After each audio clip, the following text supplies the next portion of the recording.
नमस्कार, मैं हूं श्वेता मिश्रा और आप देख रहे हैं बिग फाइट लाइव। तो विधानसभा उपचुनाव के लिए मतदान में अब कुछ ही दिन बाकी है, लेकिन बीजेपी कांग्रेस ने अपनी पूरी ताकत इस उपचुनाव में झोंक दी है।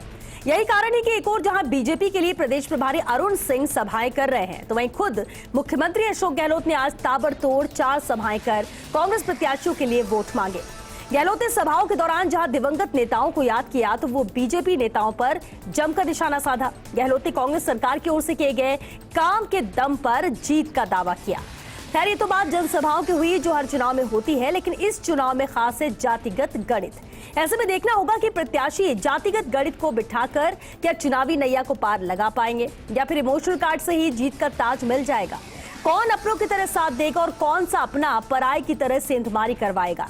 सियासी हवा का रुख आखिर किसकी ओर होगा। आज बात इसी खास मुद्दे पर कि आखिर कौन जीतेगा चुनावी मैदान।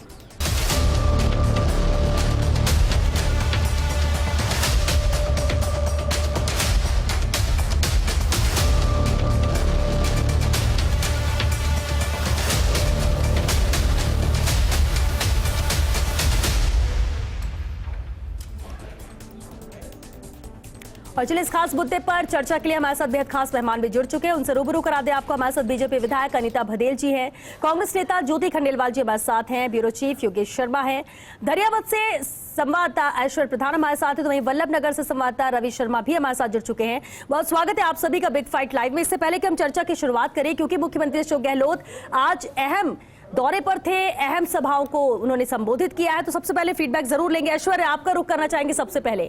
दरियावत में मुख्यमंत्री की सभाएं थी और जिस तरह से पहले कहा जा रहा था कि किसकी तरफ हवाएं हैं, कौन जीत सकता है, कयास लगाए जा रहे हैं, दोनों ही पार्टी अपने अपने उम्मीदवार की जीत के दावे कर रहे हैं, लेकिन सीएम अशोक गहलोत के वहां पर सभा करने के बाद, सभा को संबोधित करने के बाद अभी क्या स्थिति नजर आती है?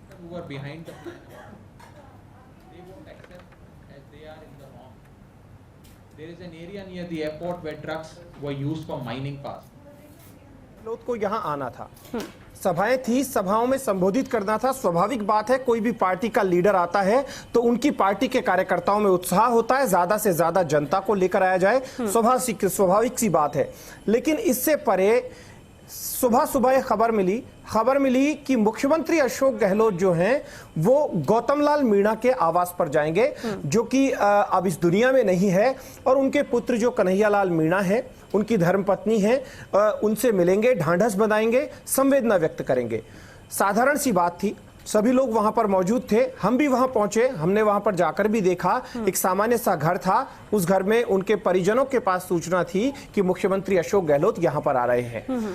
जैसे ही मुख्यमंत्री अशोक गहलोत ने अपनी संवेदना व्यक्त की, श्रद्धांजलि अर्पित की, और उसके तुरंत बाद राजेंद्र राठौड़ जो कि उपनेता प्रतिपक्ष हैं, उनका एक ट्वीट आया। उस ट्वीट के बाद मुख्यमंत्री अशोक गहलोत जब मंच से गरजे तो वहां पर बड़ी भारी संख्या में मुख्यमंत्री गहलोत ने तालियां बटोरी, और तालियां इस बात को लेकर बटोरी कि उन्होंने कहा कि मैं प्रदेश में, मैं सूबे का मुखिया हूं, मैं सदन का नेता हूं, सदन का नेता होने के नाते 200 के 200 विधायक जो हैं वो मेरे परिवार के सदस्य हैं। भारतीय परंपराओं में हजारों वर्षों से परंपरा है, भारतीय रिवाज है कि कोई किसी भी व्यक्ति का जब निधन होता है तो कोई भी उसके पास जाता है, संवेदना व्यक्त करता है, चाहे वो किसी भी पार्टी से हो, किसी भी मजहब से हो, धर्म से हो, जाति से हो। ये तमाम चीज कहते हुए उन्होंने कहा कि बीजेपी के नेताओं ने यहां पर सियासत कर दी। उन्हें लगा कि वो कन्हैयालाल मीणा के या उनके परिजनों के कान में फूंक मार कर आएंगे, और ये कहते हुए उन्होंने एक बड़ी चुटकी ली। उन्होंने कहा कि मुझे आप लोग जादूगर कहते हो, जादूगर अगर मैं हूं तो मैं 200, 500, 1000 किलोमीटर से भी फूंक मार सकता हूं। ये कहते हुए उन्होंने चुटकी लेते हुए एक सियासी इशारा किया। बड़ी बात थी। यहां पर मैं एक और चीज बताऊंगा कि उन्होंने ये सियासी इशारा किया और लोगों की तालियां बजने लगी। उन्होंने कहा कि मैं जब गया तो बीजेपी के नेता वहां पर मौजूद थे, बीजेपी के नेता वहां पहुंचे थे, चंद्रभान सिंह आक्या पहुंचे थे, गौतम दत्त पहुंचे थे, और अन्य नेता भी, 1-2 नेता थे वो वहां मौजूद थे। तो उस चीज को लेकर उपनेता प्रतिपक्ष के ट्वीट का जब उन्होंने जवाब दिया तो तीनों सभाओं में लोगों का रिस्पॉन्स बड़ा जबरदस्त मिला इस बात को लेकर। बिल्कुल।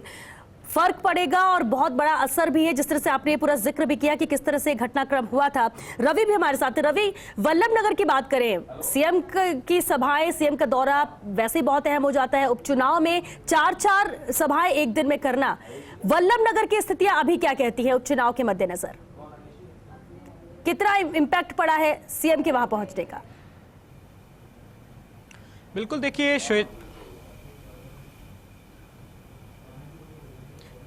श्वेता, वल्लभनगर की जो सभा है इसको अगर इस तरीके से समझा जाए कि आज मुख्यमंत्री अशोक गहलोत ने मेवाड़ की इन जो 2 महत्वपूर्ण सीटें हैं, धरियावाद और वल्लभनगर, यहाँ पर कुल 4 सभाएं की हैं, जिनमें से वल्लभनगर विधानसभा में एक सभा कुराबड़ इलाके में की है। कुराबड़ जो इलाका है वो मेवल क्षेत्र कहलाता है और मेवल क्षेत्र एक लंबे अरसे तक, कई दशकों तक सलूम्बर विधानसभा का हिस्सा हुआ करता था।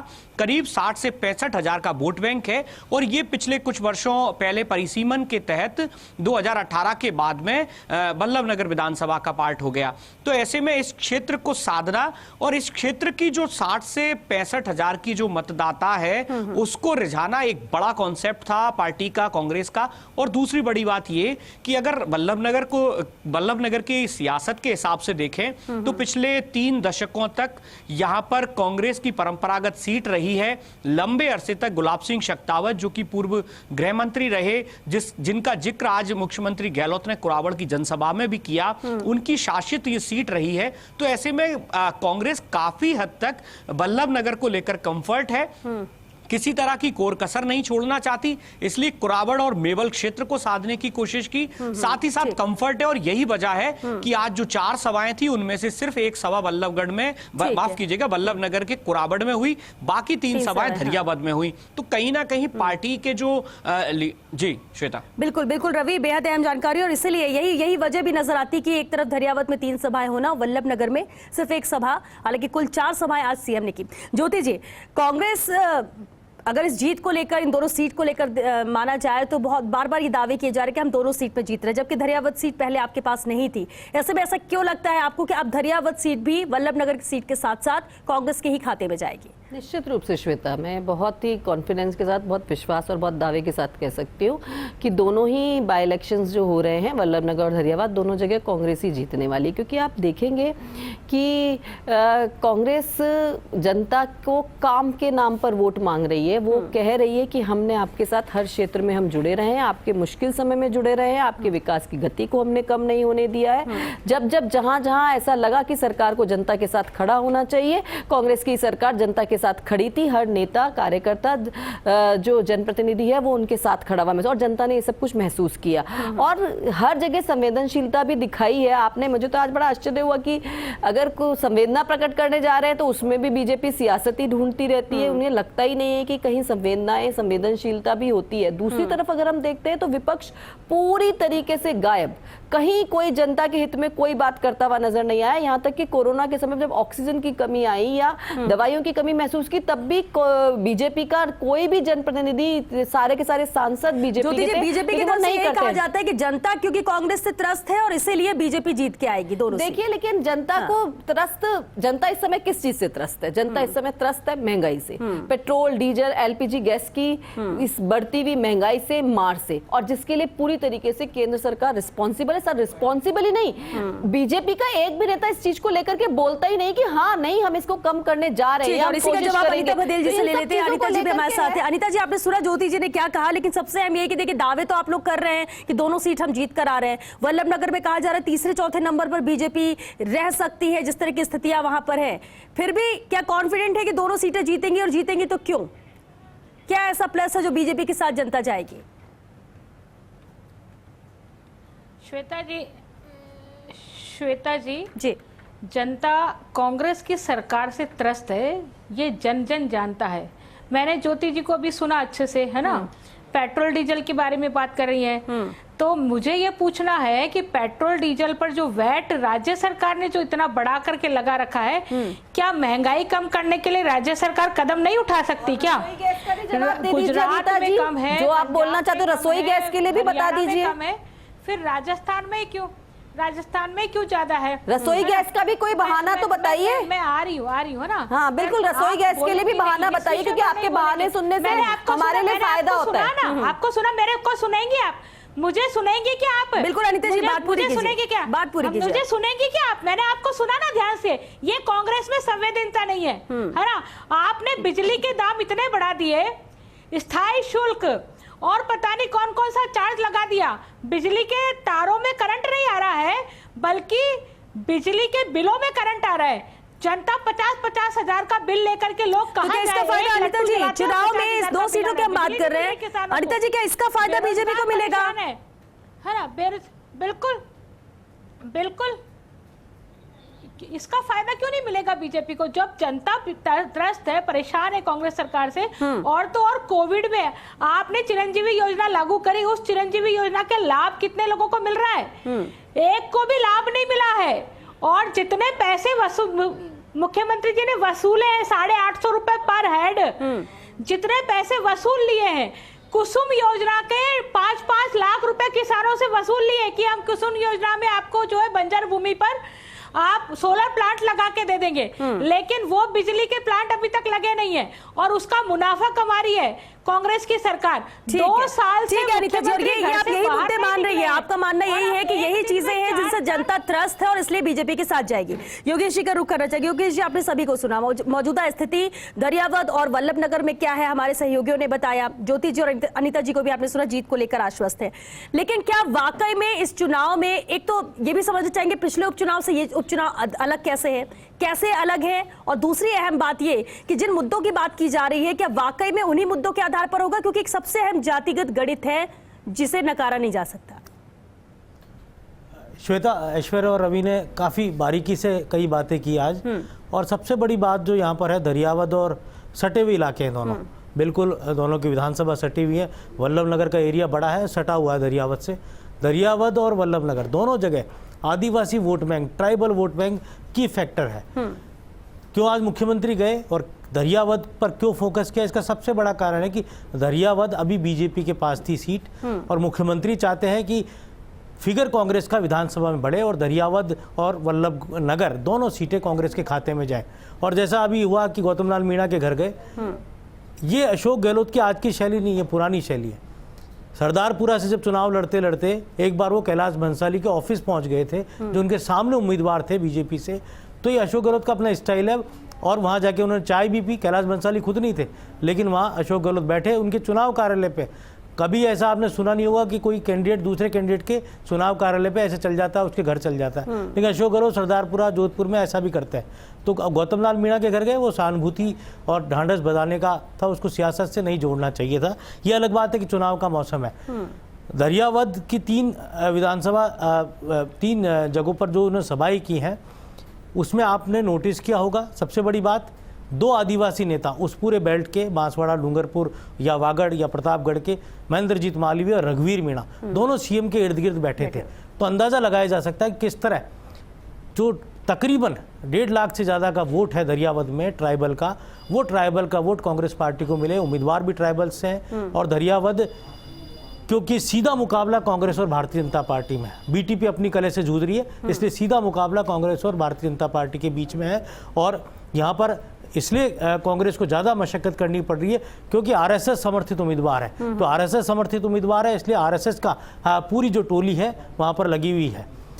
और जो कुरावड़ में सभा की, जैसा रवि ने बहुत अच्छे से बताया, मेवल इलाका, यहाँ पर जो उम्मीद है कांग्रेस पार्टी को, क्योंकि गुलाब सिंह शेखावत के प्रति ट्राइबल्स के अंदर बहुत हमदर्दी रही है पुराने ज़माने से। तो कांग्रेस चाहती है कि ये जो ट्राइबल्स का जो वोट है, तकरीबन 70,000 से ज़्यादा वोट ट्राइबल्स के हैं वल्लभनगर में, वो कांग्रेस पार्टी को मिले। और चौकोनीय मुकाबला है वहाँ पर वल्लभनगर के अंदर।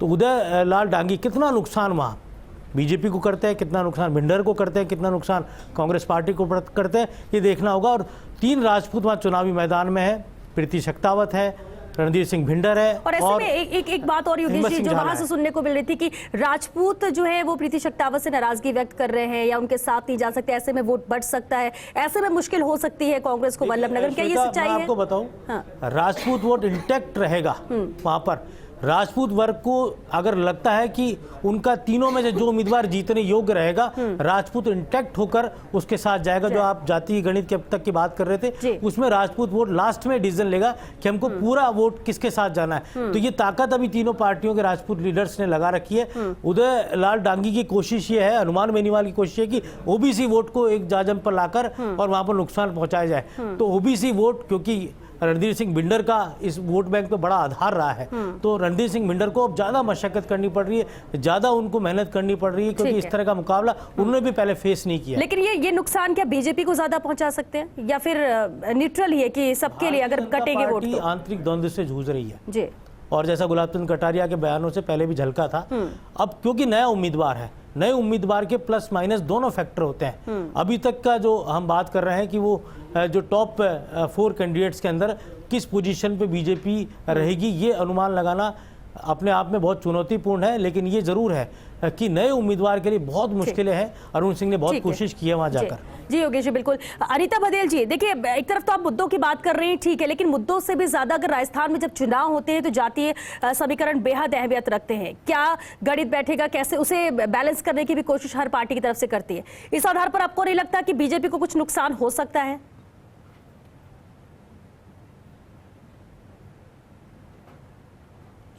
देखिए, चुनाव में हर फैक्टर बहुत इम्पोर्टेंट होता है और उसमें प्रत्येक वोट हासिल हो जाए उसकी रणनीति भारतीय जनता पार्टी पहले से करके बैठी है।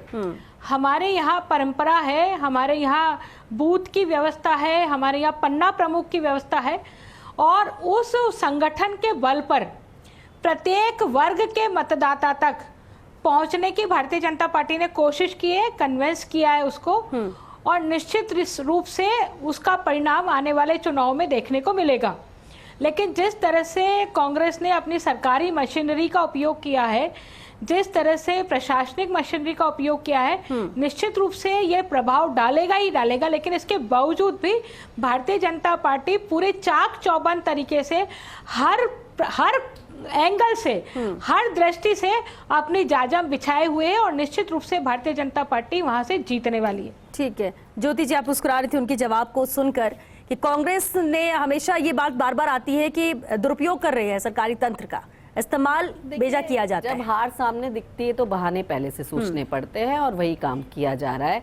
उनको पता है कि वल्लभनगर तो खैर पहले से कांग्रेस के पास थी और बहुत कंफर्टेबल सीट भी है, इसमें कोई हमको डाउट भी नहीं है। और वहां पर कांग्रेस ने जिस तरीके से हमारे पूर्व विधायक ने वहां पर जो है उन्होंने काम किया है, उनकी पकड़ है और उसका पूरा लाभ कांग्रेस पार्टी को मिलने भी जा रहा है।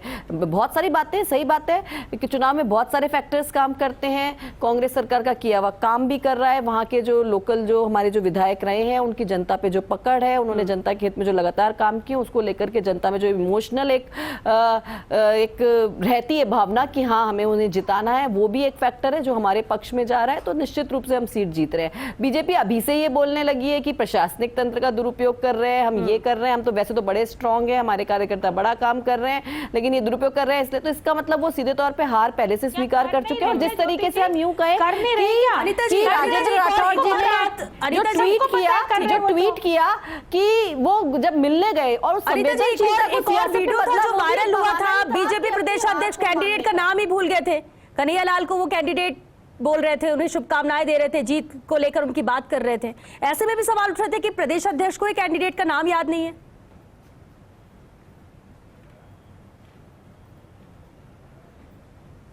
ऐसा नहीं होता है ना, जैसा आप सोच रहे हैं। निश्चित रूप से कई बार बोलते बोलते हो सकता है कि वो कन्हैया लाल जी के बारे में कुछ बोलना चाह रहे हो और उसके विषय को रिलेवेंट करते हुए उन्होंने बात बोल दी हो, लेकिन उन्होंने टिकट दिया है, वो प्रदेश अध्यक्ष है, ऐसा नहीं हो सकता है। ये भी हो सकता है कि मन में उनके भी उनको टिकट देने की भावना हो, लेकिन किसी दबाव से उन्होंने वहां पर टिकट दिया और एक लास्ट कमेंट जरूर है ऐश्वर्य, और ये सब बहाने जो रवि आपसे चाहेंगे। ऐश्वर्य, सीएम के बदलने के बाद क्या वहां की हवाएं कुछ बदली हैं, या लगता है कि वोटिंग के दिन के एक दिन पहले तक कुछ और देखने को मिल सकता है, या फिर कांग्रेस के फेवर में? देखिए देखिए, यहाँ पर सबसे महत्वपूर्ण बात श्वेता ये है कि यहाँ पर जो चीजें अंदाजा लगाकर चली जा रही थी, सोच रहे थे कि धैर्यवद आसान होगी बीजेपी के लिए उस वक्त जब स्वर्गीय गौतम लाल मीणा नहीं थे, और उसके बाद चर्चाएं थी कि कौन लड़ेगा क्या करेगा, लेकिन स्थितियां अब तेजी से बदली है। कांग्रेस और भाजपा सीधे तौर पर आमने सामने है। यहाँ पर कुछ लोग और भी हैं, वो किसको कितना नुकसान पहुंचाते हैं वो अलग बात है, क्योंकि बीटीपी का वोट बैंक किस तरफ नुकसान देता है, फायदा देता है, ये बिल्कुल अलग बात है। रोकना चाहेंगे रवि, एक लास्ट कमेंट, वल्लभ नगर में भी स्थितियां ऐसी ही बनी रहेंगी?